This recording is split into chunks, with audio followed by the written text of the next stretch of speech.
Hey guys, it's Coach Speed. Just want to let you know that I'm actually not going to be at school tomorrow. I will be in Oakwood taking a teacher certification test. So please wish me luck. I wanted to go ahead and record this lecture to kind of keep us up to par in regards to keeping up with microeconomics. So chapter 6 talks about, combining supply and demand. So we spent the, last couple of weeks talking about demand and supply being the most recent. I just wanted to reiterate the law of demand. As the price of a good increases, the demand for the good decreases, or the quantity demanded decreases. Remember, we talk about quantity here, how much. On the flip side, if the price of a good goes down, then the quantity demand is going to increase. We're going to want more of the good. On the flip side, when we talk about supply in a producer's mindset or a business, if the law of supply states that if the price of a good goes up, the supply or quantity supplied is also going to go up as well. And then if the price of a good decreases, the quantity supplied is going to decrease as well. Okay, so let's get started. All right, so some points I'm going to talk about is, how does supply and demand create balance in the marketplace? What are the differences between a market in equilibrium and a market in disequilibrium? And then what are the effects of price ceilings and price floors? All right, so let's get started. All right, so we talk about balancing the market, okay?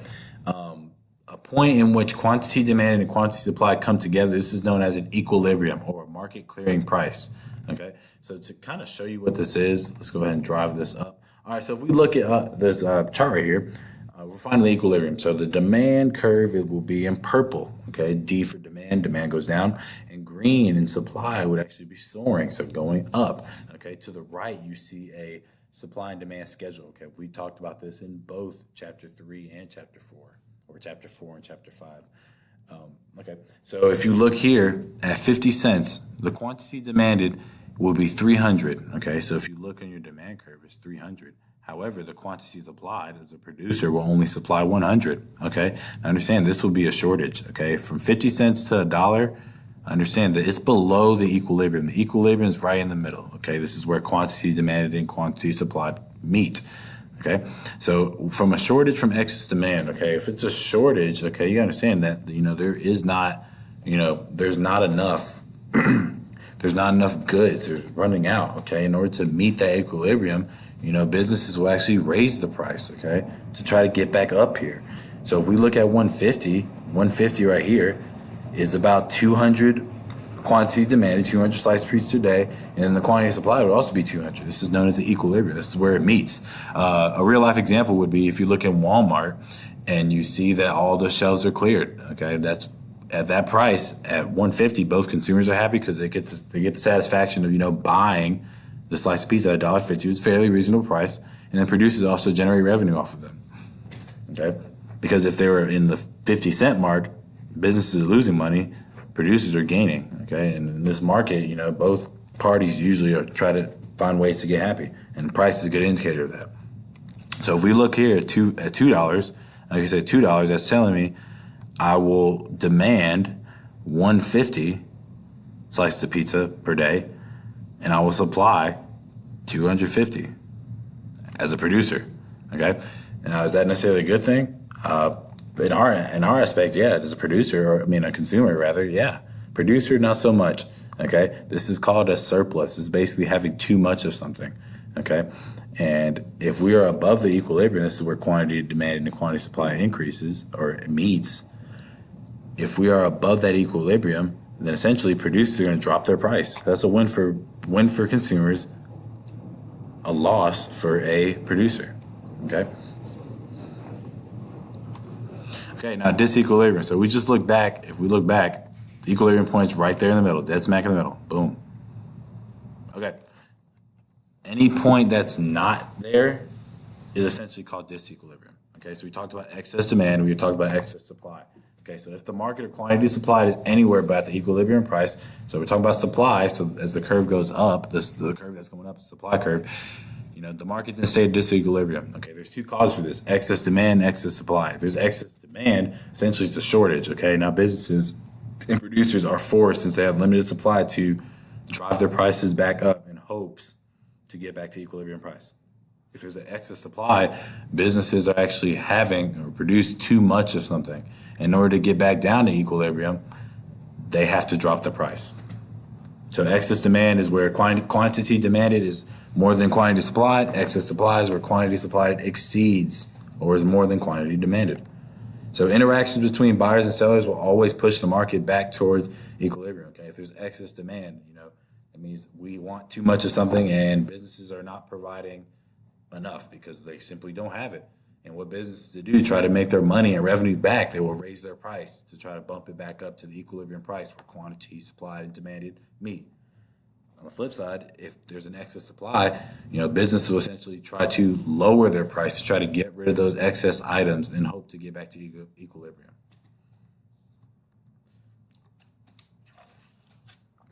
All right, so this is a thing that called price ceilings, and then we'll also talk about price floors too. This is where the government steps in to actually control prices, to where businesses can't really sell a good or charge a good that's too much. Okay, so you got a price ceiling. Okay, price ceiling is a maximum price that can legally be charged for a good.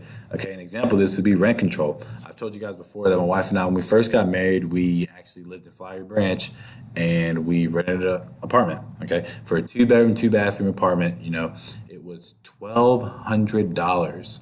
Okay, that's just rent. Didn't include utilities, didn't include cable, didn't include a trash service, didn't include any of that. However, to compensate, I guess it was a gated community. But anyways, we no longer live there. We actually purchased a house the following year, in 2017. So when we talk about price ceilings, rent control, this is where the government sets a maximum amount that it can be charged for a good. Okay, in this example, we're using rent. Okay, because who wants to pay $3,000 for a 2-bedroom, 2-bedroom apartment? Okay, and I feel as if Georgia, and I'm sure you guys can attest to this too, Georgia's a fairly affordable, state. We have a decent standard of living. Okay? Things don't really cost too much. So price ceiling is where, the government steps in to control these prices.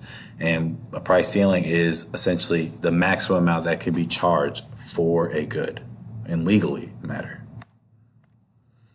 On the flip side, we'll talk about price floors. This is a minimum price set by the government that must be paid for a good or service. The most commonly known price floor is minimum wage.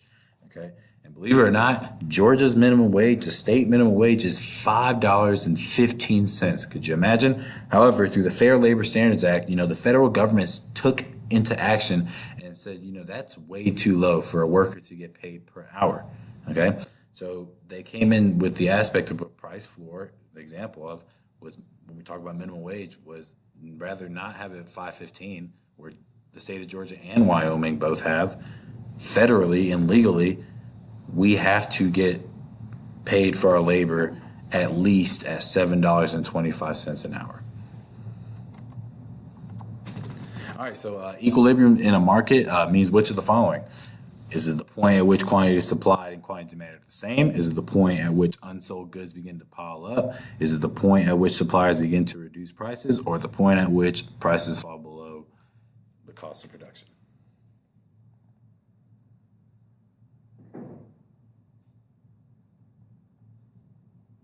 All right, for number one, you should have got A. Number two, the government's price floor on low wages is called the what? Is it the market equilibrium, the base wage rate, the minimum wage, or the employment guarantee? Okay, so we just talked about price floor. The biggest example is a minimum wage. So number one, you should have got A, and then number two, you should have got C. Okay, moving on. We're going to talk about the charges or changes in market equilibrium. So how do shifts in supply affect market equilibrium? How do shifts in demand affect market equilibrium? And how can we use supply and demand curves to analyze these changes in market equilibrium? All right, so we talk about shifts in supply, okay? So you understand these markets, us, businesses and producers, we work toward equilibrium. So in a change in supply, we'll set these market forces into motion that lead the market into new equilibrium price and quantity sold.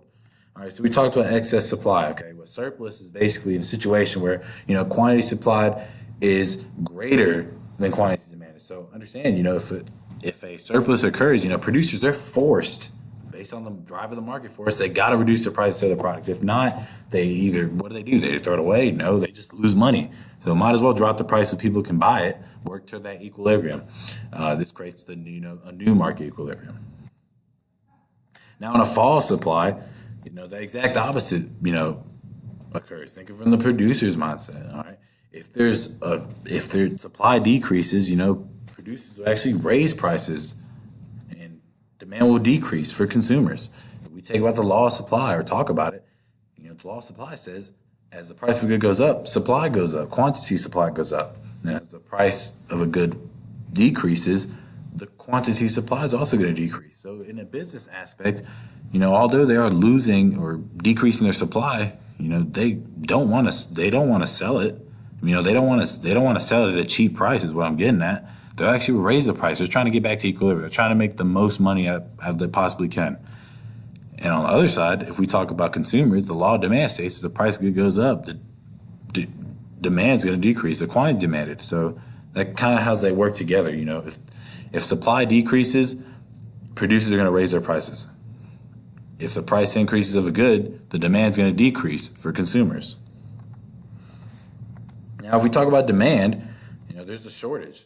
When there's excess demand, quantity demand is greater than quantity supply. We want more than what businesses have or producers have. So in a shortage situation, like I just said, quantity demanded is greater than quantity supplied. There's search costs, right? There's financial and opportunity costs that consumers pay when searching for a good service. All right, so when we talk about opportunity costs, we talk about our trade-offs, all our options that we're going to buy. Your opportunity cost would be your best alternative and your number one thing you're giving up in order to buy a good. So in a fall of demand, suppliers respond by cutting prices, okay? So if they see, that business or consumers don't want to buy something, they got to drop the price, plain and simple, okay? And then also new equilibrium is found.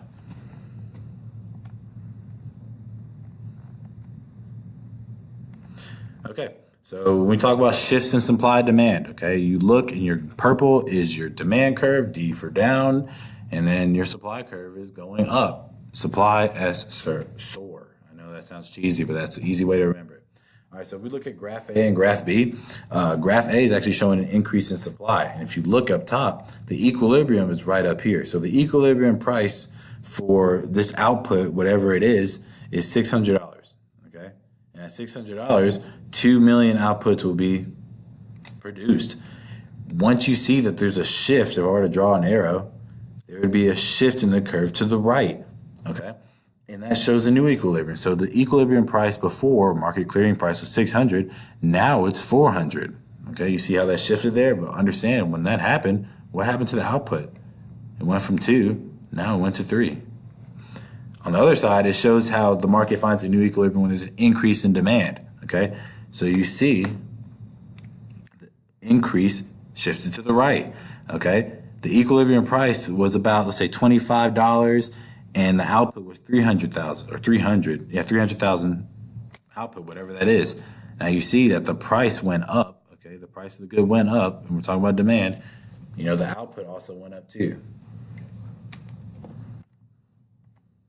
All right, so section 2 assessment, when a new equilibrium is reached after a fall in demand, the new equilibrium has a what?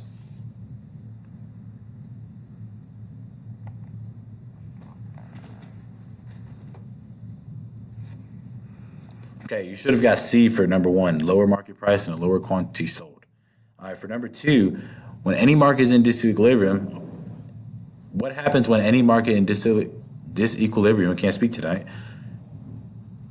What happens when any market is in disequilibrium and prices are flexible? That one you should have got A, okay? Market forces push toward equilibrium. Right, so you see that, disequilibrium, that's when we talk about excess supply or excess demand. And when prices are flexible, market forces are going to push toward equilibrium, whether suppliers drop the price or raise the price of a good. All right, so let's talk about the role of prices. Price plays a huge indicator in a free market system, okay? And I want to talk about, what are the advantages? What do they offer? How do prices allow for efficient resource allocation? How are things distributed? All right, so prices play a vital role in a free market economy. They help move land, labor, and capital into the hands of producers and finished goods in the hands of buyers. Prices create efficient resource allocation, how things are distributed, goods and services, for producers in a language that both consumers and producers can use. So here's some advantage. This is the last thing we'll wrap up before we hit the 15-minute mark. So prices are an incentive. Prices communicate to buyers and sellers whether goods and services are scarce and easily available. They can encourage or discourage production. Think of the law of demand. Signals, traffic light, high price, producers make more. Low price, red light, producers make less. And flexibility. Prices are much more flexible than production levels. They can be easily increased or decreased to solve problems of excess supply or excess demand.